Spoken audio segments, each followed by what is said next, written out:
Assalamu alaikum. Bismillahirrahmanirrahim. Rabbi shrah li sadri wa yassir li amri wahlul 'uqdatam min lisani yafqahu qawli. Rabbi zidni ilma. Okay, children, you are back after a short break. Now we are here with the same paper. We were discussing June 2023, paper 2-2. We have learned 5 questions and now we are starting from question number 6. Question number 6. State 3 different features of a high-level programming language that a programmer could use to make sure that their program will be easier to understand by another programmer. Give an example for each feature. Now, just pay attention. The question is not asking about the features of high-level language, programming language. They're asking about the features of a high-level programming language program. The one that you have designed, like if you start thinking of designing a program in Python or Visual Basic or any of the languages which are high-level, so what will you consider? Okay, now this is a little different from the question that we are habitual of answering in paper 1.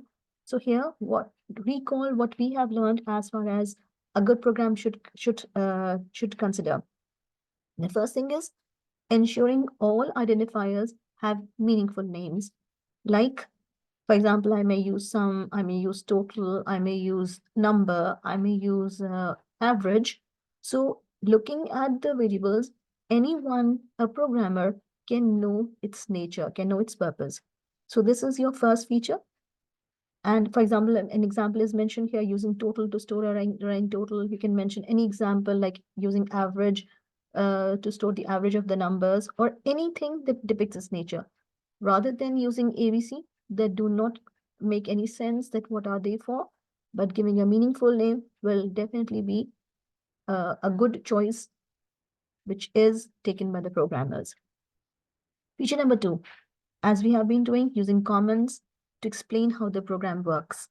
For example, if I have given an example, all values are 0 before the next calculations, or if I've written initializing, so this is going to be a good thing, a good practice, so that anyone who sees the program later, or even if you are opening the program after a certain time period, you will be able to know the purpose of different segments of the program.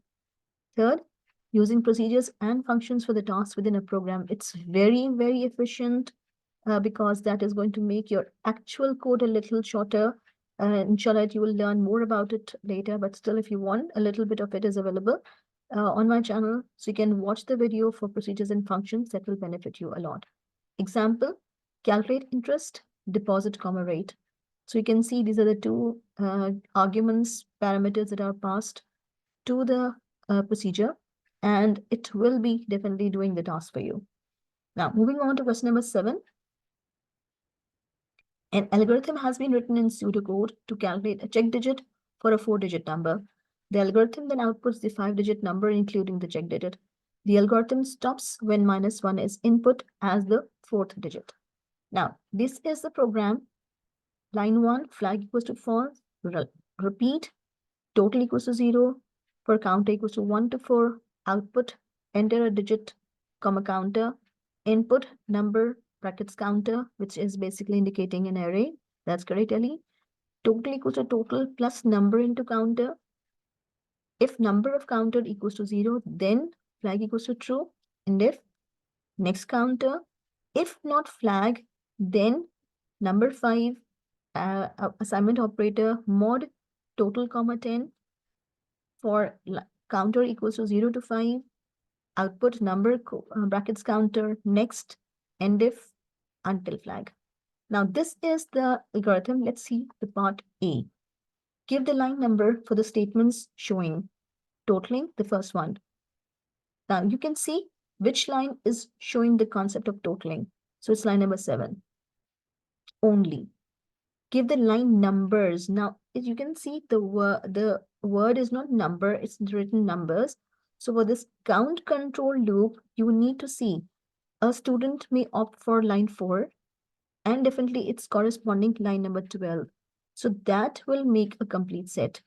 Or another student can go for the second set, which is starting from line number 16 and ends on line number 18. So these are the two correct options a student has to write down. For count control loop 412 or 1618.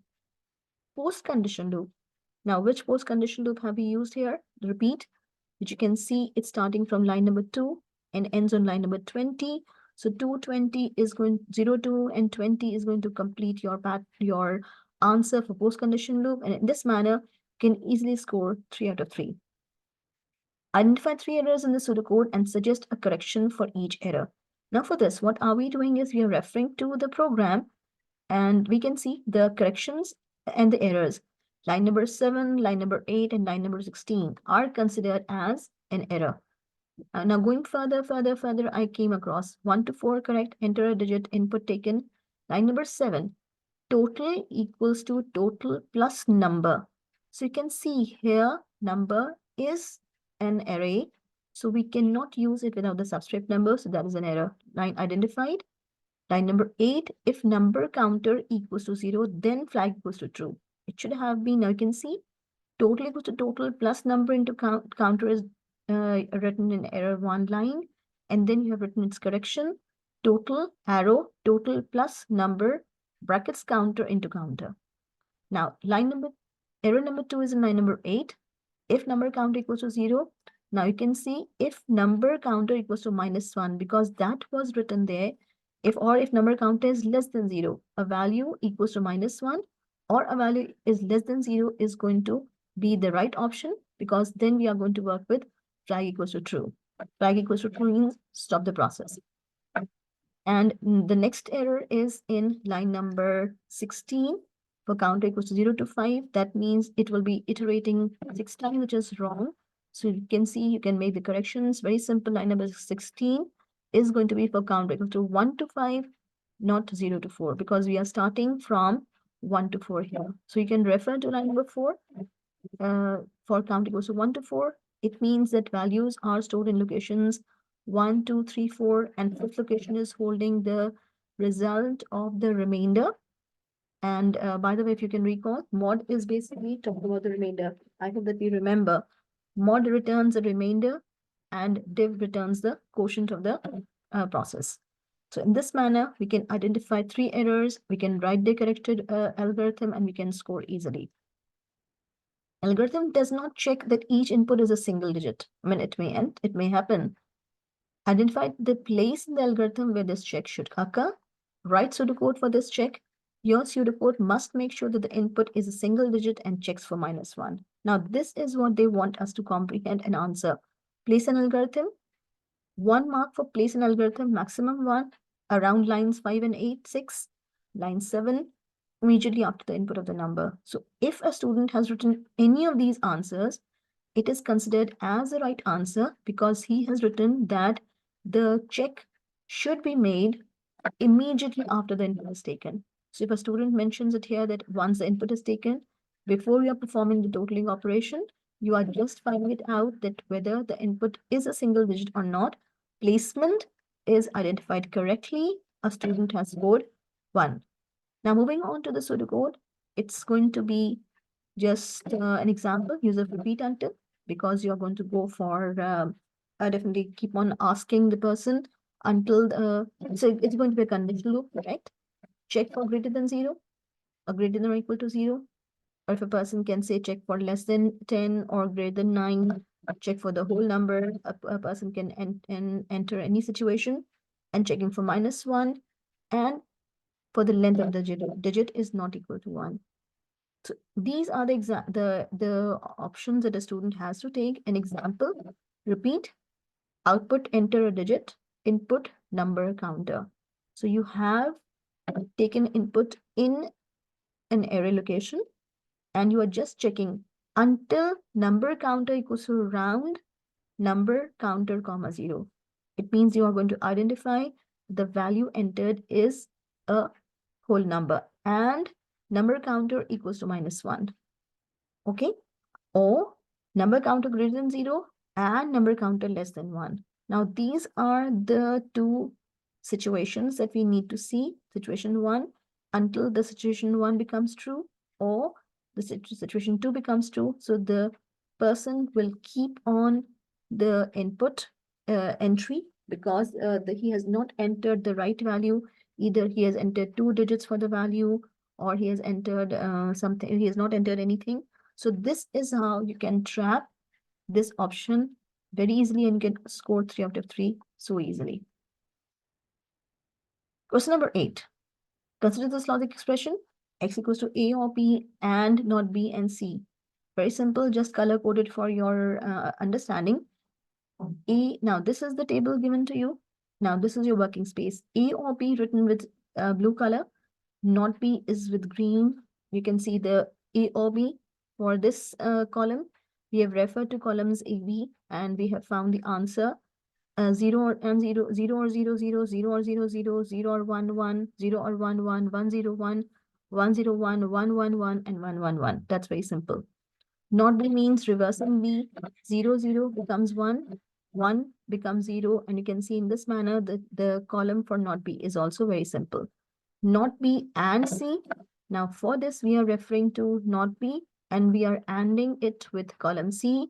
And we got the answer as 0, 1, 0, 0, 0, 3 zeros, then 1, and then 0, 0. For final answer, we are actually performing the AND operation on A or B and the result of not B and C. So you can see A or B, 0, 0, and 0 is a 0, 0 and 1 is a 0, 1 and 0 is a 0, 1 and 0 is a 0, 1 and 0 is also a 0. Only 1 and 1, which is the 6th line, is going to give me the answer of 1. And then 1 or and 0 again a 0, and 1 and 0 is also a 0. It means if you have mentioned this accurately, you will definitely be able to score 4 out of 4. Now, question number 9. This flowchart represents an algorithm. Now you can see, let's read the algorithm first. Start. F equals to 0, C equals to 1. Is x of C less than x of C plus 1? Yes. To move down and increase the value of C by 1? No. So we are using T for a temporary holding the variable value, like the array value. T will hold x of C. X of C equals to x of C plus 1.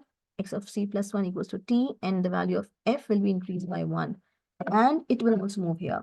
And the value of C will be increased by 1. Is C equals to 5? Yes. Is F equals to 0? Yes. Stop. Otherwise, if C is not 5, then it moves up and the whole process is repeated. If is F 0? Yes. It moves down and stops the procedure. Otherwise, it continues. Now we are given the array x1. The array name is x. 1, 5 means there are 5 locations, number from 1 to 5. They are holding the data. As you can see, x of 1 holds 10, x of 2 holds 1, x of 3 holds 5, x of 4 holds 7, x of 5 holds 11. Now this is already given to me, and we are asked to complete the trace table by using the data given in the array. Now, F0, C0, you can see they are mentioned here. Then you can see here that we are going to move on to the values one by one, and we are going to talk about now, is x of C less than x of C plus 1? Now, this is my situation. You can see for yourself, x of C is my 10, and x of C plus 1 is my 1. So in this manner, is x of C 10 less than 1? Is the condition true? Is x of C less than 1? X of C is 1, x of 1 is 10. Is 10 less than 1? No. So definitely it will move here, and we are going to move on to T is going to hold the value of x of C, that is 10, as you can see here. Then you can see x of C equals to x of C plus 1 means the value of 1 will come in place of 10. And then the value of x of C plus 1 will be getting the value from T, which means this value of T will be moved here. And in this manner, these two values have been swapped. Now, F is the value of F is increased by 1. So you can see it was 0, it became 1. And the value of C has also increased by 1 from here. And you are just checking, is C equals to 5? The condition is false, it moves up. And now the next value of C is going to be checked. You can see. Now, what is the value now? Now it will be comparing this range, this value. Now you can see this one, 5. location number 3 and location number 2 will now be compared because the value of C has increased by 1. So location 2 is going to be compared with location 3. Right now, location 2 is holding the value of 10 and location 3 is holding the value of 5. So again, they will be compared. They will be swapped around. The value will be moved to temp and it will be swapped around since 10 is, 10 is, now you can see for yourself, 10 was compared with 5. So is 10 less than C? Condition is 10 is less than 5. Condition is again false. So definitely the whole procedure of temporary location being used for storing the data will be repeated. Value 10 moved here, value 5 moved from here to here, and the value of 10 came from this temporary location. And you can see the whole process is over. F, the value of F will be 1. So you can see the value of F has again become 1. The value of C has increased by 1. So it becomes now 3. And now the comparison will take place between locations 3 and 4. Got it?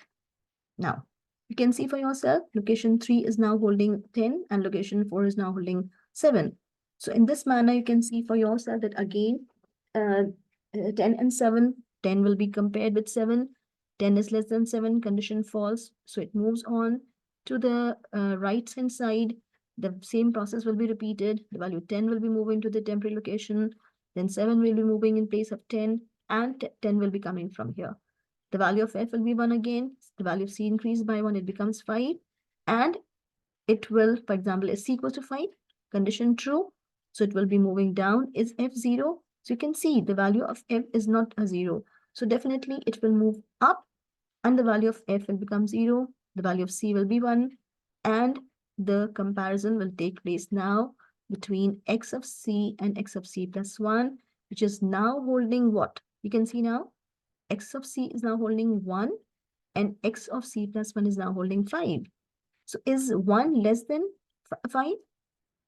Condition is true. So definitely it moves here and the value of C is only increased by 1. So you can see here in this case, this is going to change and as such, no swapping is going to happen.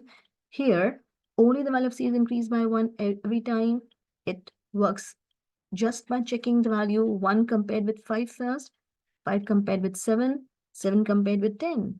So you can see, although it is going to work for the second pass 5 times, the inner loop, but still no shifting has taken place, no temporal location is being used because the final data has already reached its required places. There's no further swapping needed right now.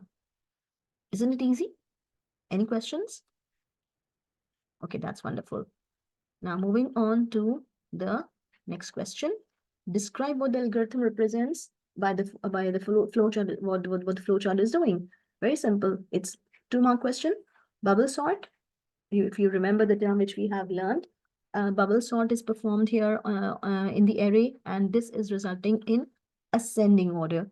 Very rightly recalled by you, Emma, that we have done something similar to this one in our specimen paper, where we had the values that were not integer values, they were string values, and at that time, I had told you that we can get the numbers also in our question. So I hope that we are clear. We can score easily. If we are cautious, we can score very easily 5 plus 2 marks in a very short span of time, but be very cautious with your work. Now, question number 10. A music streaming service has a new database table named Songs to store details of songs available for streaming.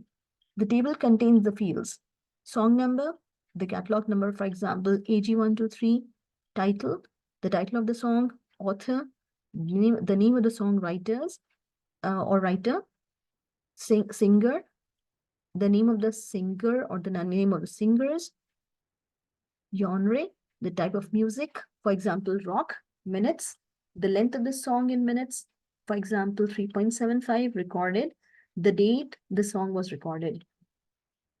Identify the field that will be the most appropriate primary key for this table. So although the whole data is not given to you, but just by looking at the example, you can rightly identify that song number is the only choice to become the primary key, because it is storing unique values for each song.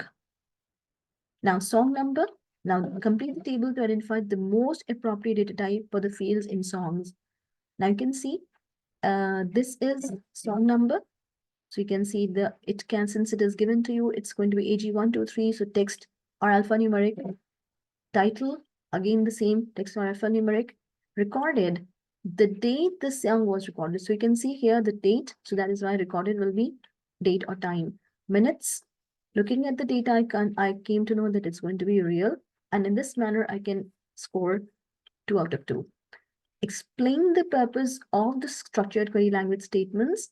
Now, this is a little bit different from what we normally anticipate. Here, they're asking me to explain the purpose. Some minutes from song where genre equals to rock, count, title from songs where genre equals to rock.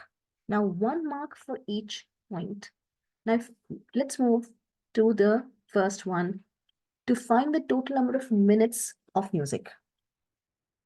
To find the total number of songs available for the genre rock. Now, this is going to be here. You can see sum of minutes is going to be giving me, for example, I need to pay attention that this is going to give me one mark. For example, you can see this is supposed to be identified. This is supposed to be identified. And then you have to talk about with respect to this whole thing also. Now, in this manner, if you have identified what to answer, can easily score your marks. Find the total number of minutes of music, to find the total number of songs, because this is dealing with the available for this genre, rock. Question number 11. Easy. A little bit different from what we have been doing, but no worries. You can simply score very easily if you have understood how to answer the questions. The variables P and Q are used to store data in a program. P stores a string, Q stores a character. Write pseudocode statement to declare the variables P and Q, store the world in P, and store W in Q. Now you can see declarations are needed along with storage. So declare P : string, because it says string value. P equals to the word. You can easily write it down. Declare Q : char, because that was a character. Q equals to W in single quotes. So simple. Write a pseudocode algorithm to convert P to uppercase. Find the position of Q in the string P. The first character in the string is in position 1. Just identifying that normally it starts from, the string values are starting from 0, but here identify that it's starting from position 1. Store the position of Q in the variable position. Now, this is a 4-mark question, and you can see P equals to, now, convert P to uppercase. So first thing is you can use ucase function, library routine, and the string routine that we have learned. And ucase of P will be converted. After conversion to uppercase, will be again stored back in P. Now, find the position of Q in the string P. Now, what we can do is we can find the length of P, and now, once we are done with this one, counter equals to 1, position equals to 0. Repeat. If substring P, counter, 1 equals to Q. Now, this is a function that you need to be very well versed with. Please practice it a lot. If substring P, which is the string that is converted into uppercase, counter, which is location number 1, 1 equals to what you trying to search, for example, Q. Then position equals to counter, and if counter equals to counter plus 1, until position is not equal to 0 or counter equals to length of P. Either you have reached the last, you have reached the whole thing, you have reached the end of your string till that point, or position is not equal to 0. So if position is equal to 0, it means that we are done with the work. So this is done through a repeat until loop. Just an example, you can score 4 out of 4. If you have converted P to uppercase, you have find the length of P. You are using a loop to check for position of P, for position of Q in the string P. using the string operation, substring, very, very important, and definitely storing the loop counter in position if the value is found. So if you have paid attention to all these details and you have answered the question appropriately, you can score 4 out of 4. Give the value of position after the algorithm has been executed with the data in question 1A. You were supposed to locate the letter W in uppercase in this, and you can see the world all in capital. Q was W, was capital W, so it is found in location 1, 2, 3, 4, 5th. Fifth location is holding the letter W, so that will return W here. You are easily able to score 1 out of 1. So is it all clear to all of us? Yes? Okay. Jazakallah khairan Kasira for being a part of the learning journey. Please subscribe my channel, share with your friends and family. Do not forget to click on the bell icon so that you are getting the latest updates. And inshallah, very soon I'll be uploading the scenario-based questions just to make your learning very easy. And inshallah, you all will be able to score well in your exams. Allah Hafiz.